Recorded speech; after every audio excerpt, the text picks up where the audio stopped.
Il y a régulièrement des personnes qui décèdent suite à des interpellations et notamment à cause de l'utilisation de techniques d'immobilisation qui présentent des risques d'asphyxie. Dans le cas de Cédric Chouviat, il y a eu un plaquage ventral, il y a eu également une clé d'étranglement donc qui consiste à passer le bras autour du cou.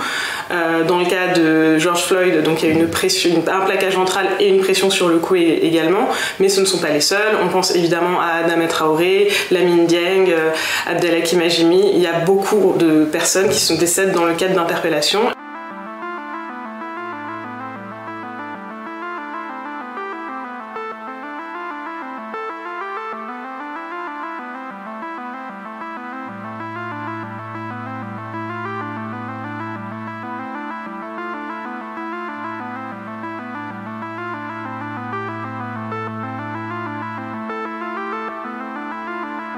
Le problème de cette technique, c'est qu'il y a un risque d'asphyxie positionnelle, c'est-à-dire que le simple fait d'être allongé sur le ventre, ça peut entraîner des difficultés à respirer, qui sont aggravées par le fait d'avoir les mains entravées vers l'arrière, et encore plus aggravées si on supporte le poids d'une ou plusieurs personnes, notamment sur la zone du thorax.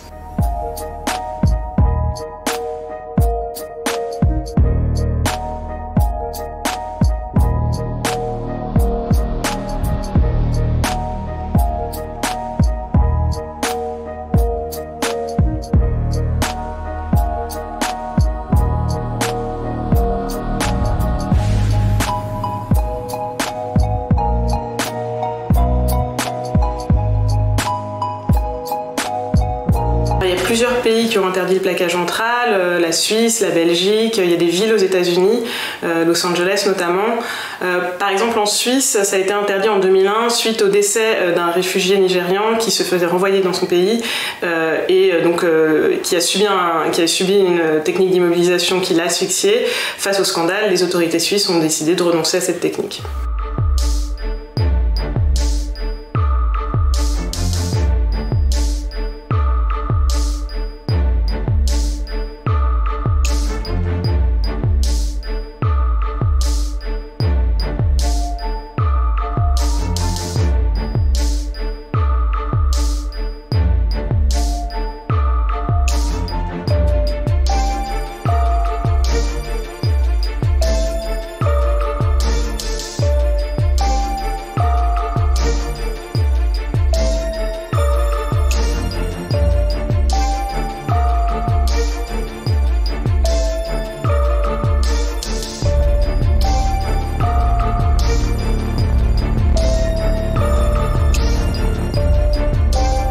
Toute technique peut connaître un jour ou un autre un excès.